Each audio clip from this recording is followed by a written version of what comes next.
শিক্ষানিকেতন। আমি কিংসুক স্যার আবার এসেছি তোমাদের সামনে নতুন ক্লাস নিয়ে।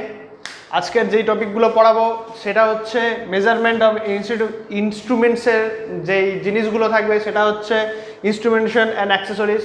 এর আগের ক্লাসগুলো আশা করি তোমাদের ভালো লেগেছে এবং সেখানে আমরা বহু রেসপন্স পেয়েছি। তোমরা অনেকেই খুব ভালো বলেছো, এর জন্য অনেক ধন্যবাদ।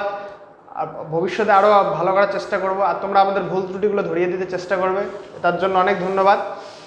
আচ্ছা, আজকের যে বিষয়টি নিয়ে আলোচনা হবে সেটা হচ্ছে instrumentation and accessories. Instrumentation and accessories এই জিনিসটি যে পার্টখানা আছে সেটা হচ্ছে আমরা কি বুঝি ইনস্ট্রুমেন্টেশন অ্যান্ড অ্যাক্সেসরিজ। কোনো ইনস্ট্রুমেন্ট মানে এই অ্যানালগ মিটার বা ডিজিটাল মিটার বা যে কোনো মিটারই সেটা হচ্ছে একটা ইনস্ট্রুমেন্ট, এবং তার অ্যাক্সেসরিজ মানে তার সেই মিটারটি কি দিয়ে তৈরি হতে পারে এবং তার অপারেটিং প্রিন্সিপালটা কি হতে পারে, কীভাবে আমরা জানতে পারবো, সেই জিনিসগুলো কোথায় আলোচনা করব, সেই জিনিসগুলো আলোচনা করব আমরা ইনস্ট্রুমেন্টেশন অ্যান্ড অ্যাক্সেসরিজে। আচ্ছা, তো বেশি কথা না বলে শুরুর থেকে শুরু করছি। প্রথম থেকে যেই জিনিসগুলো আমরা আজকে আলোচনা করব সেই জিনিসগুলো একটা লিস্ট আপ করে নেই, তাদের সুবিধা হবে। নাম্বার 1, বিভিন্ন ডিফারেন্ট টাইপস অফ টর্কস, অপারেটিং টর্কস। ঠিক আছে। নাম্বার 2 কি হবে? নাম্বার 2 হচ্ছে অ্যাক্সেসরিজ, মানে যেমন স্কেল,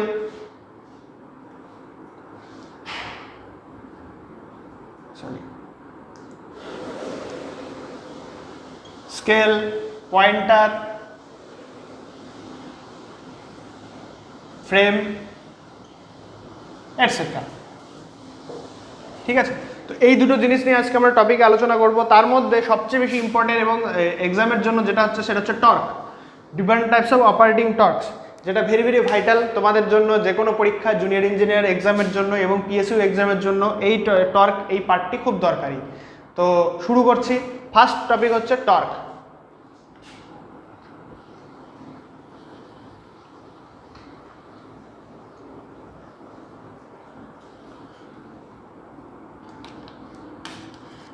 টর্কস,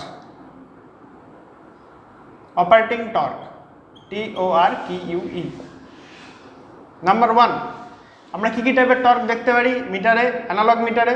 সেটা হচ্ছে প্রথম হচ্ছে deflecting torque, deflecting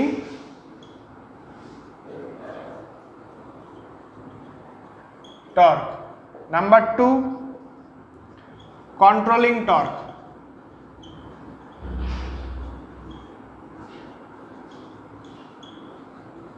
number 3, damping torque.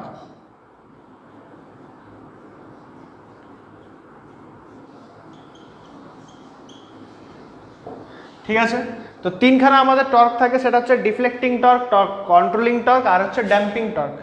তো প্রথম থেকে যেটা আসবো সেটা হচ্ছে ডিফ্লেক্টিং টর্ক। ঠিক আছে, ডিফ্লেক্টিং টর্কটি কি জিনিস? ধরে নাও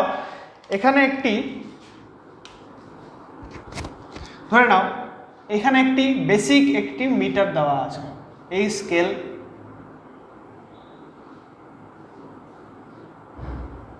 এখানে একটি পয়েন্টার,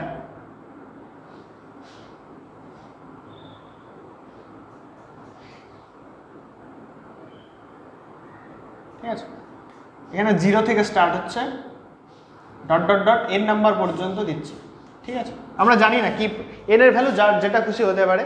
ঠিক আছে, আমরা যেটা দিচ্ছি। ঠিক আছে, এই যে ডিফ্লেক্টিং টর্ক, এটাকে বলে আমাদের পয়েন্টার, এটা স্কেল, এটা হচ্ছে ফ্রেম, ধরে নিচ্ছি বেসিক যে আমাদের মিটার হয় তার একটা কাঠামো। ঠিক আছে, তো প্রথমে ডিফ্লেক্টিং টর্ক হচ্ছে সেই টর্কটি যেটা হচ্ছে আমাদের এই যে পয়েন্টারটি আছে, যার কোনো কোয়ান্টিটি, যেমন কারেন্ট, ভোল্টেজ, ঠিক আছে, আর কি কোয়ান্টিটি হতে পারে, ফ্রিকোয়েন্সি ধরে নাও। ঠিক আছে, এই কোয়ান্টিটিগুলো যখন আমি, পাওয়ার, ওকে, এই কোয়ান্টিটিগুলো যখন আমি এখানে অ্যাপ্লাই করব বা এটাকে ঘোরানো হবে, তো আমাদের মেন মিটারের কি জিনিস থাকে, যে আমি মেজার করব হচ্ছে কারেন্ট, ভোল্টেজ এবং ফ্রিকোয়েন্সি বা পাওয়ার। এটা আমাদের এমন একটি যেটা যার ভ্যালু, সেই ভ্যালুটি মেজার করবো। যদি 10 অ্যাম্পিয়ার থাকে তো আমাদের এখানে 0 থেকে 10 এগিয়ে শেষ হবে, ঠিক আছে। যদি 5 অ্যাম্পিয়ার থাকে 5 এগিয়ে শেষ হবে, ঠিক আছে। তো সেই ডেজায়ার্ড ভ্যালুতে যাওয়ার জন্য এই কোয়ান্টিটিগুলো অ্যাপ্লাই করার জন্য যে আমাদের যে টর্কটার জন্য এই পয়েন্টারটি মুভমেন্ট করে, ভালো করে শুনবে, কোনো এই কারেন্ট বা ভোল্টেজ বা ফ্রিকোয়েন্সি যেই কোয়ান্টিটির জন্য অ্যাপ্লাই করার জন্য আমাদের পয়েন্টারটি যেটা ডিফ্লেক্টিং করবে, ঠিক আছে, অপারেট করবে, ঠিক আছে, ডেজায়ার্ড ভ্যালুতে যাওয়ার জন্য সেই টর্ককে বলা হয় আমাদের ডিফ্লেক্টিং টর্ক। সেই টর্ককে বলা হবে ডিফ্লেক্টিং টর্ক। সেই ডিফ্লেক্টিং টর্ককে ডিনোট করা হচ্ছে টিডি হিসাবে। কি হিসাবে? টিডি।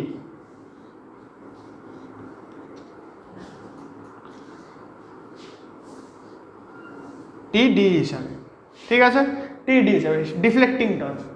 তো ডিফ্লেক্টিং টর্ক বলতে কি বুঝলাম? ডিফ্লেক্টিং টর্ক হচ্ছে কোনো অ্যাপ্লাইড বা কোয়ান্টিটি যেমন আছে, সেই কোয়ান্টিটি মেজার্ড কোয়ান্টিটি যখন অ্যাপ্লাই করার সঙ্গে সঙ্গে কোনো পয়েন্টারকে যেটা মুভমেন্ট হচ্ছে যেই টর্কের জন্য, সেই টর্কটিকে বলা হচ্ছে ডিফ্লেক্টিং টর্ক, ঠিক আছে।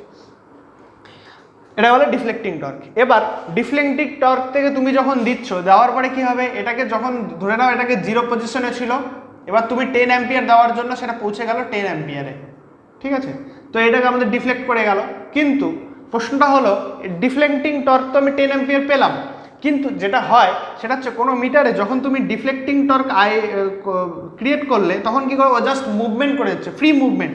এরকম একটি মিটার আছে, তুমি 10 অ্যাম্পিয়ার দিলে সেটাকে মুভমেন্ট করে ও এখান থেকে 0 থেকে n এ গিয়ে পৌঁছে গেল, কারণ ও জাস্ট একটি কোয়ান্টিটি 0 থেকে গিয়ে n এ গিয়ে পৌঁছে গেল। তাহলে আমি কোনটা, আমি 10 অ্যাম্পিয়ার কিন্তু পাচ্ছি না। সেই 10 অ্যাম্পিয়ারটাকে নিতে গেলে কি করতে হবে, যে আমাদের ডিফ্লেক্টিং টর্কটি আছে তার অপোজিট দিকে আরেকটি টর্ক আমাদের অ্যাপ্লাই করতে হবে। সেই টর্কটিকে বলা হবে আমাদের সেই টর্কটিকে বলা হবে কন্ট্রোলিং টর্ক। তো আমাদের নেক্সট টপিকে যে আমরা যাচ্ছি, কন্ট্রোলিং টর্ক, ঠিক আছে। Next topic controlling torque.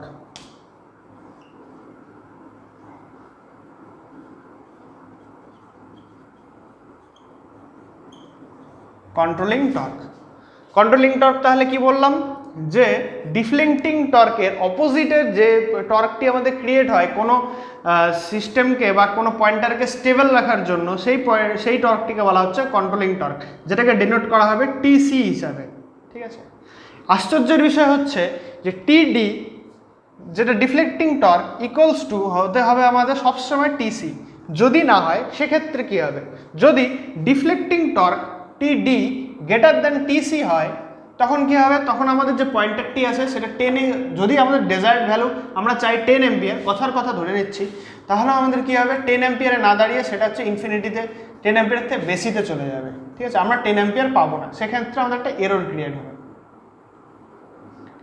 যদি টিডি লেস দেন টিসি হয় তখন কি হবে, তখন আমাদের ডেজায়ার্ড ভ্যালু পাবো না আমরা। তখন কি হবে, যদি আমাদের 10 অ্যাম্পিয়ার ডেজায়ার্ড ভ্যালু থাকে তাহলে সেখান থেকে আমাদের কমে যাবে, ঠিক আছে। সেই ক্ষেত্রে আমাদের এরর ক্রিয়েট হবে। তো আমাদের সবসময় যেটা করতে হবে সেটা হচ্ছে টিডি ইকুয়ালস টু টিসিতে রাখতে হবে। তার মানে deflecting torque equals to controlling torque সবসময় সেম হতে হবে, ঠিক আছে। তো এই দুটো হচ্ছে গেল আমাদের কি গেল, ডিফ্লেক্টিং টর্ক এবং কন্ট্রোলিং টর্ক। এবার আরেকটি ব্যাপার হচ্ছে ডিফ্লেক্টিং টর্ক এবং কন্ট্রোলিং টর্ক যখন তুমি কোনো সিস্টেমে অ্যাপ্লাই করার সঙ্গে সঙ্গে আরেকটি যেটা প্রবলেম হয় সেটা হচ্ছে এই যে পয়েন্টারটি আছে, ঠিক আছে, এটা ফ্রি মুভমেন্ট পয়েন্টার। সেই পয়েন্টারটি ওই যে পজিশনটি আছে, এই যে পজিশন, সেই পজিশনের সঙ্গে একটি অসিলেট করতে থাকবে, ঠিক আছে। সেই অসিলেশনটাকে আমাকে মিনিমাইজ করতে হবে। সেই অসিলেশনটাকে মিনিমাইজ আমরা কীভাবে করব, তার জন্য আরেকটি যে টর্ক আসবে সেটাকে নাম হচ্ছে ড্যাম্পিং টর্ক। কি নাম?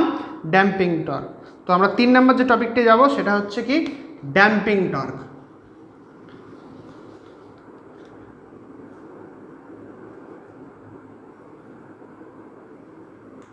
এক মিনিট, কালিটাতে একটু প্রবলেম হচ্ছে। আচ্ছা, ড্যাম্পিং টর্ক, ঠিক আছে। ড্যাম্পিং টর্ক কী করবে, সেটা অসিলেশনকে মিনিমাইজ করবে। সেটাকে কীভাবে ডিনোট করা হয়, টিডি হিসাবে, ঠিক আছে। যেটা কী করবে, সেই অসিলেশনটাকে মিনিমাইজ করা হবে, ঠিক আছে। তো কী টাইপের ড্যাম্পিং টর্ক, কী ব্যাপারগুলো সেগুলো আমরা আলোচনা করছি। তার আগে আমাদের যে মেন ব্যাপারটি আছে সেটা হচ্ছে এই কন্ট্রোলিং টর্ক এবং ড্যাম্পিং টর্ক এগুলো কিছু কয়েক ভাগে ভাগ করা হয়। ঠিক আছে, ড্যাম্পিং টর্ক থেকে আসছি। ড্যাম্পিং টর্ককে আমরা 3 ভাগে ভাগ করতে পারি। কি ভাবে? Number 1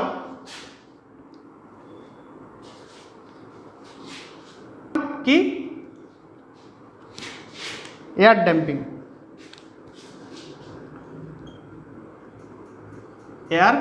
damping, number 2 fluid damping, number 3 eddy current damping.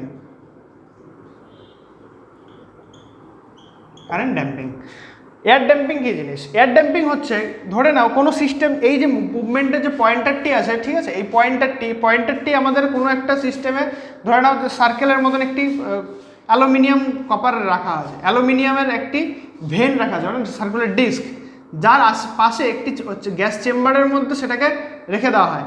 আর এয়ার ড্যাম্পিংয়ে কী করা হয়? এটা ভ্যাকিউম করা হয়। তার জন্য কি করা হয়? যখন আমাদের পয়েন্টারটি মুভ করে তার জন্য কি হয়, এর যে অসিলেশন, সেই অসিলেশনটাকে আমাদের মিনিমাইজ করা হয়। সেই মিনিমাইজ করার জন্য সেখানে এয়ার মিডিয়াম হিসেবে ইউজ করা হয়। সেই এয়ার মিডিয়াম ইউজ করার জন্য সেই সিস্টেমটাকে বলা হচ্ছে এয়ার ড্যাম্পিং। কোথায় দেখতে পাবো এয়ার ড্যাম্পিং? আমরা দেখতে পাবো হচ্ছে ইন্ডাকশন টাইপ মিটারের ক্ষেত্রে। ইন্ডাকশন টাইপ সবচেয়ে বেটার হবে যদি তোমরা এগুলো নোট করে নাও। নেক্সট যেটা যাবো সেটা হচ্ছে ফ্লুইড ড্যাম্পিংয়ে কিছু বলার নেই। সেটা কি? এরকম যে একটা ভেন চেম্বার থাকবে, সেই চেম্বারের মধ্যে ফ্লুইড নিঃসন্দেহে রাখার ব্যবস্থা থাকবে, এবং সেই ফ্লুইডটি কী করবে? সেই ফ্লুইডটি আমাদের কী করবে? সেই ড্যাম্পিং ক্রিয়েট করবে। ঠিক আছে, তবে ফ্লুইড ড্যাম্পিংয়ের ক্ষেত্রে একটি ডিসঅ্যাডভান্টেজ হচ্ছে এখানে ক্ষেত্রে অয়েল ইউজ করা হয়, হাইড্রোকার্বন অয়েল। সেক্ষেত্রে কী করা হয়? সেই যে আমাদের যে পয়েন্টারটি আছে, সেই পয়েন্টারটি মেটাল থাকে, সেই মেটালের কী করে? কোরোসিভ নেচার থাকে। কোরোসিভ নেচার মানে সেটা ক্ষয় করে দেয়। সেই জন্য আমাদের ফ্লুইড ড্যাম্পিংটি আমাদের অনেক ক্ষেত্রে প্রবলেমের সৃষ্টি করে। এটাকে একটা one of the disadvantage. Next যেটা আসবে সেটা হচ্ছে এডি কারেন্ট ড্যাম্পিং।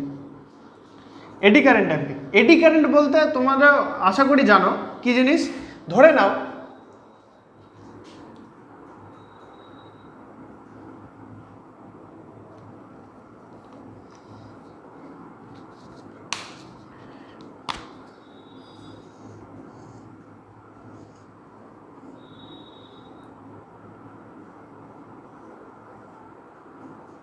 একটি এসি সোর্স আর আমাদের এইখানে একটা হচ্ছে কন্ডাক্টর। তো আমরা কী করছি? এসি সোর্স থেকে সাপ্লাই দিচ্ছি। দেওয়ার ফলে কী হবে? এই কন্ডাক্টরের মধ্যে আমাদের কারেন্ট ফ্লো করবে। ঠিক আছে, কিন্তু ফ্লো করার সঙ্গে সঙ্গে কী হবে? এর মধ্যে একটা ইন্টারনালি ম্যাগনেটিক ফিল্ড ক্রিয়েট হবে। সেই ইন্টারনাল ম্যাগনেটিক ফিল্ড কী করবে? এর যে কারেন্টটি প্রবাহ হচ্ছে, ধরে নাও আই, সেই প্রবাহটাকে ও অপোজিট দিকে কাজ করবে। ঠিক আছে, অপোজিট একটি ম্যাগনেটিক ফিল্ড ক্রিয়েট করবে, তার জন্য একটি ইলেকট্রিক ফিল্ড তৈরি হবে। সেই ইলেকট্রিক ফিল্ড এই যে কারেন্টটি আছে সেটাকে অপোজ করবে। সেই অপোজ করাটাকে যে কারেন্ট করবে সেটাকে বলা হচ্ছে এডি কারেন্ট ড্যাম্পিং। ধরে নাও এটা হচ্ছে আই ড্যাশ।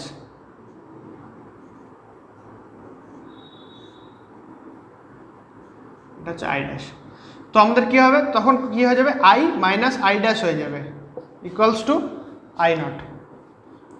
আই নট যে ভ্যালুটি পাচ্ছি আমরা, গ্রস যে কারেন্ট আই নট, সেই কারেন্টটি কী হবে? এটা রিডিউস করে যাবে। ঠিক আছে, ড্যাম্পিং এটা অনেকটা রিডিউস করে যাচ্ছে। সো এই কনসেপ্টটি আমরা এখানে ইউজ করব। সেক্ষেত্রে কী হবে? পার্মানেন্ট ম্যাগনেট থাকে, সে পার্মানেন্ট ম্যাগনেট কী করে? এখানে যে পয়েন্টারটি আছে সেই পয়েন্টারের মধ্যে একটি ম্যাগনেটিক ফিল্ড ক্রিয়েট করে, তার জন্য একটি এডি কারেন্ট জেনারেট হয়। সে কী করে? আমাদের এই পয়েন্টারটিকে ড্যাম্পিং করে, ড্যাম্পিং টর্ক ক্রিয়েট করে। ঠিক আছে, সেই জন্য এটাকে বলা হয় এডি কারেন্ট ড্যাম্পিং। কোথায় ইউজ করব? নাম হচ্ছে PMMC meter. Very very vital. Next ক্লাসে এটা নিয়ে আলোচনা করা হবে। Permanent magnet moving coil meter, not ammeter, যে কোনো টাইপের মিটার, বা গ্যালভানোমিটার বলা হয়, গ্যালভানোমিটার। সেক্ষেত্রেও কী করা হয়? সেক্ষেত্রেও আমাদের এডি কারেন্ট ড্যাম্পিং ইউজ করা হয়। এবার আরেকটি প্রশ্ন হচ্ছে, এই আমরা যে ড্যাম্পিং টর্ক ক্রিয়েট করছি, সেই ড্যাম্পিং টর্কের একটি বৈশিষ্ট্য হচ্ছে কী টাইপের ড্যাম্পিং ইউজ করব। তোমরা হয়তো অনেকেই জানো যে আমাদের কোনো সিস্টেমকে যদি আমাদের ড্যাম্প করতে হয়, সেক্ষেত্রে আমাদের 3 টাইপের ড্যাম্পিং হয়। ঠিক আছে, কী 3 টাইপের damping? Number 1 critical damping, number 2 under damping,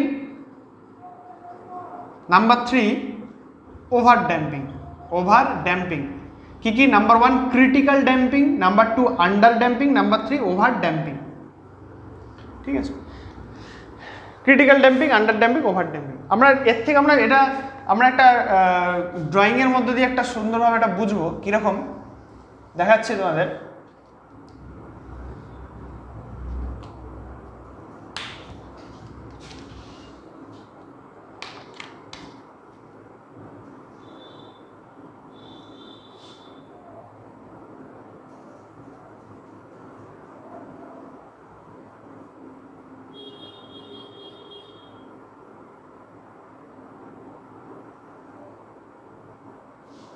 এটাকে যেটা বলা হয় এটা হচ্ছে under damping. Under damping. Number 2 এটা কি বলা হচ্ছে? Critical damping. এটাকে কি বলা হয়? Over damping.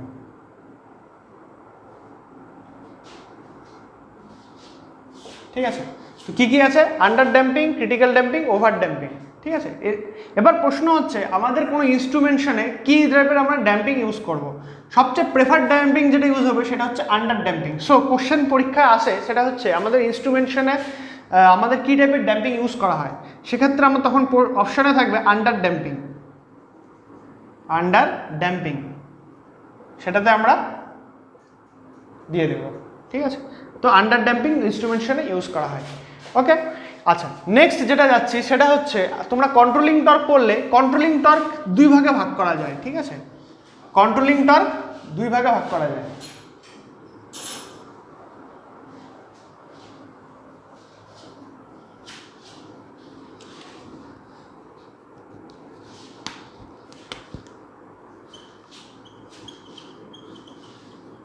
কন্ট্রোলিং টর্ক 2 ভাগে ভাগ করা যায়। কি কি? Number 1 spring control, spring control. Number 2 gravity control.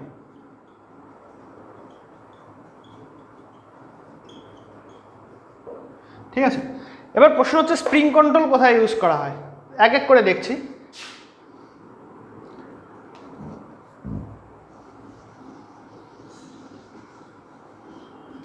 Spring control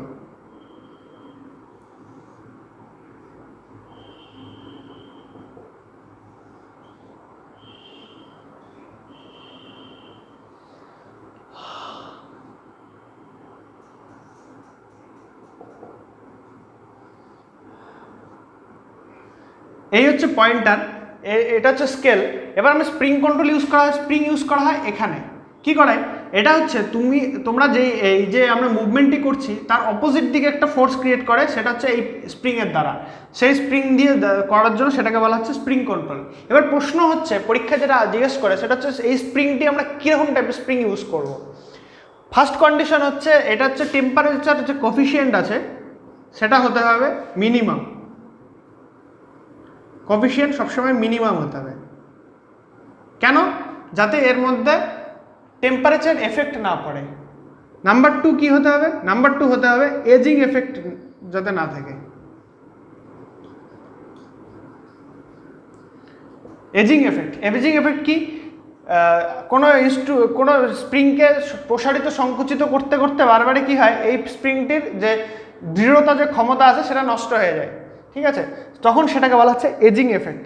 ঠিক আছে, তো টেম্পারেচার কোফিশিয়েন্ট মিনিমাম এটা কোন কোন ক্ষেত্রে হতে পারে? তার জন্য কিছু মেটেরিয়াল ইউজ করা হয়। কীরকম? Silver, bronze. ঠিক আছে, তবে সবচেয়ে ভালো যেটা ইউজ করা হয় সেটা হচ্ছে phosphor bronze. Very very important, মাথায় রাখবে। এই জন্য লাল কালি দিয়ে তোমাদের দাগ দিয়ে দিচ্ছি, ফসফর ব্রোঞ্জ। আরেকটি কি ইউজ করা যেতে পারে? ম্যাঙ্গানিন। এই দুটো দিয়ে কি করা হয়? এই দুটো হচ্ছে সবচেয়ে আমাদের স্প্রিংয়ের জন্য ইউজ করা সবচেয়ে ভালো। তো পরীক্ষা কোশ্চেন আসবে কি টাইপের আমরা মেটেরিয়াল ইউজ করতে পারি। যদি সিলভার থাকে শুধু তাহলে দিতে পারো, ব্রোঞ্জ থাকলে ব্রোঞ্জ দিতে পারো, প্লাটিনাম থাকলে প্লাটিনাম দিতে পারো, প্যালাডিয়াম থাকলে প্যালাডিয়াম দিতে পারো। যদি এইগুলো থাকা সত্ত্বেও যদি বলে যে এই অপশানটি থাকে ফসফর ব্রোঞ্জ অথবা ম্যাঙ্গানিন, এই দুটোর মধ্যে যে কোনো একটাই থাকবে, যদি থাকে তাহলে অবশ্যই ফসফর ব্রোঞ্জ দেবে। ঠিক আছে, এই হচ্ছে স্প্রিংয়ের ক্রাইটেরিয়া। এবার নেক্সট যেটা আসবো সেটা হচ্ছে কি গ্র্যাভিটি কন্ট্রোল। গ্র্যাভিটি কন্ট্রোল কীভাবে করব? গ্র্যাভিটি কন্ট্রোল যেটা তোমরা বুঝতেই পারছো যে আমাদের যে আর্থের যে গ্র্যাভিটি আছে সেটার সঙ্গে রিলেটেড। গ্র্যাভিটি কন্ট্রোল, ইটি কন্ট্রোল কি হয়, আমাদের এই যে পয়েন্টারটি থাকে, পয়েন্টারটির সঙ্গে একটি ওয়েট দেওয়া থাকে। ঠিক আছে,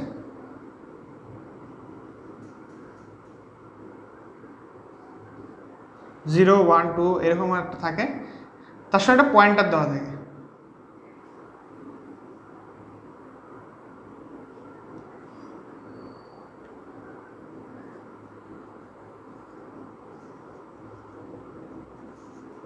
ঠিক আছে, কি হয় যখন আমরা অ্যাপ্লাই করছি কোনো ফোর্স, তখন কি হয় এর যে সাইন কোফিশিয়েন্টটি আছে সে কি করে, সে এই যে মুভমেন্টটি আছে সেই মুভমেন্টটিকে আমাদের ফিক্স করে রাখে, কন্ট্রোল করে। সেই জন্য এটাকে বলা হচ্ছে গ্র্যাভিটি কন্ট্রোল, কারণ এটা ওয়েটের যে আছে তার সাইন কম্পোনেন্ট দিয়ে করে। যদি ধরে নাও আমাদের মেজারিং কোয়ান্টিটি হচ্ছে আই, ঠিক আছে, তাহলে সেক্ষেত্রে কি হবে, I directly proportional to sine theta. ঠিক আছে, এটা মনে রাখবে, এটা পরীক্ষা আসবে। যদি পরীক্ষার কোশ্চেন দিতে পারে যে গ্র্যাভিটি কন্ট্রোলের কোয়ান্টিটি ধরে নাও দেওয়া আছে, কারেন্ট মেজার করবে, সেক্ষেত্রে আমাদের কারেন্টটি কিসের সমানুপাতিক হতে পারে, সেক্ষেত্রে current directly proportional to sine theta. ঠিক আছে, এটা ভাবে হতে পারে। ঠিক আছে, তাহলে I directly proportional to sine theta. তো আজকে আমরা কি কি দেখলাম এখনো পর্যন্ত, যে ডিফ্লেক্টিং টর্ক কী জিনিস, কন্ট্রোলিং টর্ক কী জিনিস, আর হচ্ছে ড্যাম্পিং টর্ক কী জিনিস। প্রথম থেকে একবার আসি, ডিফ্লেক্টিং টর্ক কী জিনিস, কোনো পয়েন্টারকে যদি আমাদের মুভমেন্ট করানোর জন্য যে টর্কের প্রয়োজন হয়, ঠিক আছে, যে কোয়ান্টিটিকে মেজার করার জন্য যে টর্কের প্রয়োজন হয় সেটা হচ্ছে আমাদের ডিফ্লেক্টিং টর্ক। এবার ডিফ্লেক্টিং টর্কের জন্য, ডিফ্লেক্টিং টর্কের নির্দিষ্ট ভ্যালুতে বা নির্দিষ্ট কোয়ান্টিটিতে মেজার করানোর জন্য অপোজিটে যে আমাদের টর্কটি ক্রিয়েট হয় সেটাকে কি বলা হয়, কন্ট্রোলিং টর্ক। এবার কন্ট্রোলিং টর্ক এবং ডিফ্লেক্টিং টর্কের দুটো যখন আমাদের ইকুয়াল করতে হবে, টিডি ইকুয়ালস টু টিসি, এবার কি করতে হয়, এবার যে পয়েন্টারটি আছে পয়েন্টারটি যাতে নির্দিষ্ট জায়গাতেই যাতে ফিক্স থাকে এবং তার যাতে অসিলেশন না করে, তার জন্য কি করতে হবে, তার জন্য আমাদের ড্যাম্পিং টর্ক ইউজ করা হয়। এবার কি আছে, এবার হচ্ছে কন্ট্রোলিং টর্ক দুই টাইপের, স্প্রিং কন্ট্রোল, গ্র্যাভিটি কন্ট্রোল। আর আর হচ্ছে ড্যাম্পিং টর্ক কীভাবে আছে, এয়ার ড্যাম্পিং, ফ্লুইড ড্যাম্পিং, আর হচ্ছে eddy current damping. Fluid air damping কোথায় ইউজ করা হয়, আমাদের ইন্ডাকশন মেশিনের ক্ষেত্রে, ইন্ডাকশন টাইপ মেশিনের ক্ষেত্রে। আর এডি কারেন্ট ড্যাম্পিং কী করতে হয়, সেটা হচ্ছে গ্যালভানোমিটার এবং পার্মানেন্ট ম্যাগনেট টাইপ মেশিনের ক্ষেত্রে। স্প্রিং কন্ট্রোল কোথায় ইউজ করা হয়, স্প্রিং কন্ট্রোল ইউজ করা হয় আমাদের কোথায় ইউজ করা হয়, পার্মানেন্ট ম্যাগনেট টাইপ মেশিনের ক্ষেত্রে। আর হচ্ছে গ্র্যাভিটি কন্ট্রোল যেটা ইউজ করা হয়, গ্র্যাভিটি কন্ট্রোল আমাদের ইউজ করা হয় কোথায়, সেটা হচ্ছে মুভিং আয়রন মেশিনের ক্ষেত্রে, মুভিং আয়রন টাইপ মেশিনের ক্ষেত্রে। এই টাইপের জিনিসগুলো, moving iron, permanent magnet, moving coil, আমরা ফার্দার নেক্সট ক্লাসগুলোতে করব, তখন জিনিসটি আরও ডিটেলসে বলা হবে এবং তোমাদের আশা করি পুরো ক্লিয়ার হয়ে যাবে। এবার আরেকটি যে টপিকটি আছে সেটা হচ্ছে different types of parts of the instruments. কি কি? Number 1, scale. স্কেল, স্কেল তোমরা জানো, যেটাতে যেই স্কেল কি জিনিস, যেটা দিয়ে আমরা মেজার করা হয়, যেটাতে আমরা মেজার করতে পারি ভ্যালুগুলো যেটা পুট করা থাকে। স্কেলের মধ্যে এক্সামের জন্য যেটা সবচেয়ে বেশি ইম্পর্টেন্ট সেটা হচ্ছে কি কি টাইপের স্কেল ইউজ করা হয়। একটা হচ্ছে ক্র্যাম্প স্কেল, আরটা হচ্ছে linear scale. Linear scale, cramp scale use করা হয় কোথায়, মুভিং আয়রন টাইপ ইনস্ট্রুমেন্টসে, ডায়নামোমিটার টাইপ ইনস্ট্রুমেন্টসে। ঠিক আছে, আর linear scale permanent magnet, moving coil, galvanometer, এইসব ইনস্ট্রুমেন্টসের ক্ষেত্রে। গেল নাম্বার 2, এর থেকে বেশি জানার দরকার নেই, এইটুকুন জানলে আশা করি তোমাদের পরীক্ষার জন্য হয়ে যাবে। নাম্বার 2 কি, নাম্বার 2 হচ্ছে পয়েন্টার। পয়েন্টার কি, পয়েন্টারে আমাদের দেখানোর কিছু নেই। পয়েন্টারের ক্ষেত্রে দেখতে পারো যে ডিস্ক ইউজ করা হয়, magnetic disk. Magnetic disk use করা হয় হচ্ছে, ডিস্ক ইউজ করা হয়েছে কোথায়, ডায়নামোমিটার টাইপ ইনস্ট্রুমেন্টের ক্ষেত্রে। জাস্ট এইটুকু। এবার নাম্বার 3 আসছে ম্যাগনেটিজম। ম্যাগনেটিজম, সেক্ষেত্রে পার্মানেন্ট ম্যাগনেট যে আছে, পার্মানেন্ট ম্যাগনেট কোথায় ইউজ করা হয়, পার্মানেন্ট ম্যাগনেট ইউজ করা হয় পিএমএমসি মিটার। ঠিক আছে, আর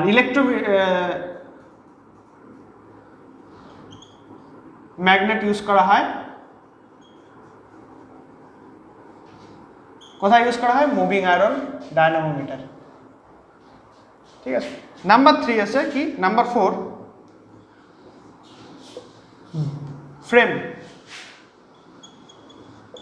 ফ্রেম হচ্ছে, ফ্রেম জিনিসটি হচ্ছে বাইরের কাঠামো কোনো ইনস্ট্রুমেন্টে। এটাতে একটা জিনিস আমাদের খেয়াল রাখতে হবে, এই ফ্রেমটি এমনভাবে তৈরি করতে হবে যাতে আমাদের বাইরের যে লসেসগুলো থাকে, যেমন স্ট্রে লস, ঠিক আছে, ইলেকট্রিক ফিল্ড, বাইরের এক্সটার্নাল ইলেকট্রিক ফিল্ড, বাইরের এক্সটার্নাল ম্যাগনেটিক ফিল্ডগুলোকে যাতে আমাদের ইন্টারভেন না করতে পারে মেজারমেন্টের ক্ষেত্রে, সেই জন্য সেই টাইপের আমাদের ইনস্ট্রুমেন্টগুলো ইউজ করতে হবে। ঠিক আছে, এই জন্য হচ্ছে ফ্রেম। তো আমাদের এই হচ্ছে আজকের টপিকগুলো কভার হলো। তোমরা ডিফ্লেক্ট টর্কগুলো দেখালাম এবং হচ্ছে বিভিন্ন টাইপের এই স্কেল, পয়েন্টার, ম্যাগনেটিজম, ফ্রেম, এগুলো দেখা হলো। তো আশা করি তোমাদের ক্লাস ভালো লেগেছে এবং নেক্সট ক্লাসে আমরা বাকিটা দেখব। ঠিক আছে, তো রেগুলার ক্লাস করো। আশা করি তোমাদের ভিডিও ভালো লাগছে। আমাদের চ্যানেলকে লাইক, কমেন্ট এবং শেয়ার করবে। বন্ধুদের মধ্যে তোমরা চ্যানেলটি সম্পর্কে বলো এবং আমাদের বন্ধুদেরকে বলো এটা সাবস্ক্রাইব করতে এবং তাদের সঙ্গে আমাদের শেয়ার করো ভিডিওগুলো। আশা করি তোমাদের লার্নিং এক্সপিরিয়েন্স ভালো হবে। ঠিক আছে, happy good day, thank you.